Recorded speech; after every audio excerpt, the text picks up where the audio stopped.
I don't know, you must be wondering कि मैंने filter क्यों अप्लाई किया है because an exam है and I do not have the time to brush up my face. Makeup नहीं कर सकती मैं अभी, और मेकअप नहीं करूँगी तो आप सब काफ़ी ट्रोल करोगे, कहोगे कैसे आ गई है, पढ़ाई से क्या होता है, she should just be presentable enough. And at this moment I'm not presentable enough, so maybe in next video जब मैं थोड़ा बेटर स्टेट में होंगी तो I will make a video without the filter. As of now let's start with the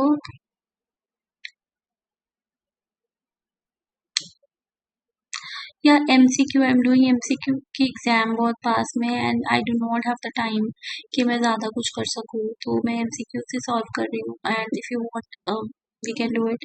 ये पहला part है जिसमें हम salient features of the constitution, उससे वो इस पार्ट में अपलोड कर दूंगी मैं. उसके बाद सब्सिक्वेंटली डिफरेंट डिफरेंट पार्ट्स आएंगे और प्लेलिस्ट डाल दूंगी मैं कॉन्स्टिट्यूशन का, क्योंकि इतना टाइम रहेगा नहीं. तो लेट्स स्टार्ट. एंड यस, इसका मैं इसे जूम कर देती हूँ. सॉरी ना, मार्क्ड भी है इसलिए, तो क्योंकि पहले भी बनाया हुआ है, पढ़ा हुआ है. रिवाइज कर रही थी, मन नहीं कर रहा था, फीलिंग लेजी, तो मैंने सोचा वीडियो बना लेती हूँ. And I would actually recommend all of you कि अगर पॉसिबल है तो make video while you study. अगर if you feel bored, whenever you feel, क्योंकि अभी जैसे मैं टाइम पे नहीं करी हूँ, so that is why I am making this video. And yeah let's start. पहला क्वेश्चन है साइलेंट फीचर. जो पहला पार्ट है कॉन्स्टिट्यूशन का वो है silent features of the constitution.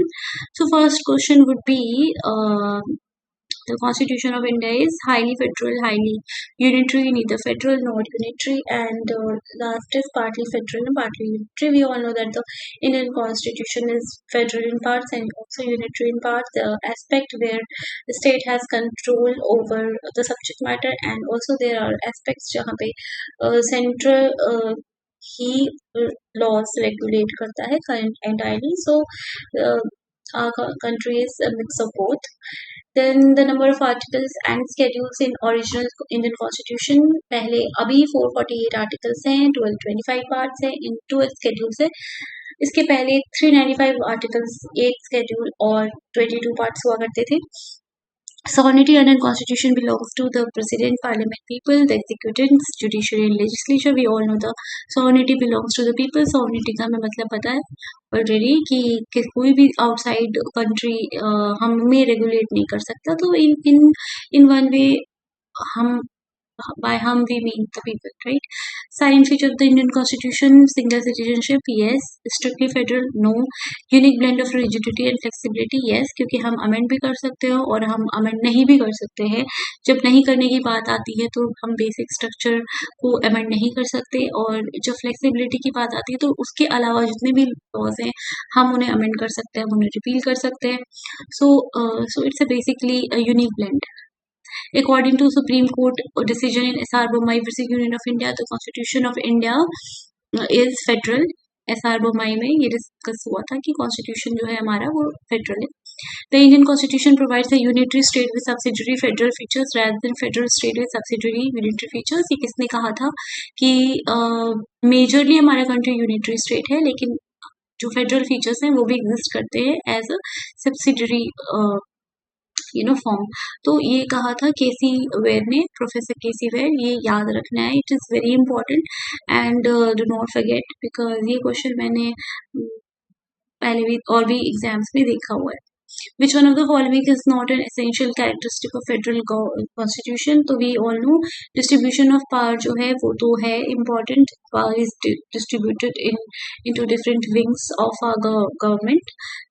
चाहे then we have supremacy of the constitution. We all know that constitution is the only supreme in our nation. And we have a written constitution as well, but presidential form of government not so much. हमारा constitution, हमारे constitution में parliamentary form of government की बात है, तो इसीलिए it is not an essential characteristic of federal constitution. In which of the following cases Supreme Court had held that states do not enjoy sovereignty under the Indian Constitution as it does not provide for a federal character in the strict sense. Federal character की बात SR Bommai में हुई थी, कहाँ पे नहीं हुई थी? State of West Bengal versus Union of India. इन्होंने कहा कि स्टेट सॉवरेन नहीं है क्योंकि हमारा कॉन्स्टिट्यूशन इंटायरली सॉवरेन नहीं है और फेडरल नहीं है. ठीक है. Supreme Court of India described the Indian constitution as not truly federal in which one of the following cases? The state of West Bengal versus Union of India. Consider the following statements with reference to the term secularism. Secularism means that the state has no recognized religion of state. Yes. Secularism means that the state treats all the religion equally. Yes. तो हमें ये याद रखना है exam के point of view से और law के पॉइंट ऑफ व्यू से. सेक्युलरिज्म का मतलब है हमारी कंट्री का कोई भी ऑफिशियल या कोई भी ऐसा रिलीजन नहीं है जिसको एक्स्ट्रा फेवर मिलेगा और सारे रिलीजन इक्वली ट्रीट किए जाएंगे. And state secularism means that the state regulates the relation of man with God. तो नहीं, ऐसा नहीं है. Secularism में state is not going to regulate the relation of man with God. ठीक है. Next question. Independence of judiciary का मतलब है अपॉइंटमेंट एंड ट्रांसफर ऑफ जजेस जो होंगे वो इंडिपेंडेंटली किए जाएंगे. एंड एग्जीक्यूटिव लेजिस्लेशन का मतलब है ऑर्डिनेंस. ऑर्डिनेंस वो होते हैं जो कि टेम्पररी बेसिस पे कभी लेजिस्लेट किए जाते हैं बाय दी प्रेसिडेंट, क्योंकि किसी भी सपोज कोई ऐसा रूल है जो कि इमीडिएटली लाने की जरूरत है तो ऑर्डिनेंस के through president is going to enact legislation as such. So quasi judicial function जो है वो एडमिनिस्ट्रेटिव एक्शन है जहाँ पे जुडिशियल फंक्शंस जो थोड़े बहुत होते हैं वो एडमिनिस्ट्रेशन ही हैंडल कर लेता है, क्योंकि जो कोर्ट्स हैं हमारी कंट्री में वो ऑलरेडी ओवरलोडेड होते हैं. Collective responsibility is parliamentary form of government. सारे जो डिपार्टमेंट हैं वो एक दूसरे को कलेक्टिवली रिस्पॉन्सिबल होंगे कि वो कैसे फंक्शन कर रहे हैं. The basic characteristic of a federal constitution is written. Yes. Provide for division of power in writing. No. And provide for separation of power. Of course. तो हमारा जो is written and provide for separation of power तो दोनों दिया है, तो that is this is right, है ना. फेडरल कॉन्स्टिट्यूशन का ये फंक्शन है, रिटर्न भी होगा और सेपरेशन ऑफ पावर भी होगा. Which of the following is not silent feature of Constitution of India? Written Constitution है, supremacy of Constitution है, quasi federal structure है, yes. Committed judiciary, no. Distribution of power, yes. Republic का मतलब head of the state is not a monarch. Secular state does not recognize any religion. Democracy is a form of government which gets its authority from the will of the people, yes. It has been observed by the Supreme Court of India that the word socialist in the preamble enables the court to lean more and more in favor of nationalization and state ownership of industry in Elsevier versus Union of India.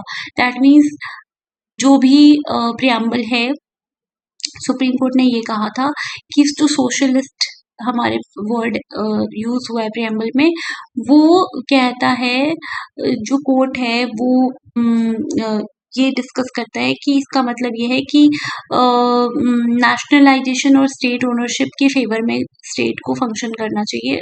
You know, ये बहुत पुराना of course case है, तो वहाँ पे it was imperative कि nationalisation को एक इट वाज इम्पोर्टेंट कि सारी चीज़ें थोड़ी नेशनलाइज्ड हो, स्टेट ओन्ड हो, तो इंडस्ट्रीज में भी. And so that is what was decided in Excel Wear versus Union of India.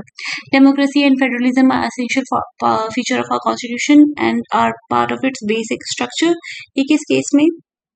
वो माई केस में ये डिस्कस हुआ था कि डेमोक्रेसी और फेडरलिज्म दोनों एसेंशियल फीचर है, और ये बोला था पीवी सावंत ने. The structure of the Indian constitution is federal in form and unitary spirit. Unitary in form and federal in spirit. So federal है फॉर्म में लेकिन यूनिटरी है अपने स्पिरिट में. ये याद रखना है, फेडरल है फॉर्म में लेकिन यूनिटरी है स्पिरिट में, क्योंकि जहाँ भी ऐसा कुछ वो होता है, क्लैश होता है स्टेट और सेंटर के बीच में, तो वहाँ पे एनीवेज हमेशा यूनिटरी ही सेंटर ही जीतती है. In a federalism there is division of power between the center and the state, the legislation is not invalid merely because it incidentally encroaches of matter which have been assigned to another legislation. तो assertion ऐसे questions वैसे आएंगे नहीं, तो इसे हम छोड़ सकते हैं. They consider the following statement. The Indian Constitution is और written Constitution, उसके पहले वाला अगर आपको देखना है तो हम देख सकते हैं कि फेडरलिज्म में डिवीजन ऑफ पावर है सेंटर और स्टेट में. Yes, the legislation is not invalid merely because it incidentally encroaches of matter which have been assigned to another legislature. ये गलत है, पहला राइट है पर दूसरा गलत है. तो consider the following statement of Indian Constitution. Unwritten Constitution गलत, written है, largely based on Government of India Act 1935. Yes, a gift of British Parliament, ये हम नहीं बोलेंगे, but पहला, दूसरा और तीसरा right. Silent feature, single citizenship. Yes. Strictly federal form of no univalent. Yes. The word socialism and secular were inserted in the preamble by the 42nd Amendment. Socialism and secular were inserted in the preamble by the 42nd Amendment. The Constitution of India is federal in character because the head of the state is elected by the electoral college consisting of the elected members of both the houses of parliament and the electoral member of the legislative assemblies of the state. The governor of the state are appointed by the president and they hold office during the pleasure of the president. There is distribution of power between the union and the state. The amendment of the constitution can be made only by the following the procedure laid down in the constitution, and in some cases the amendment requires ratification by the legislature of the state.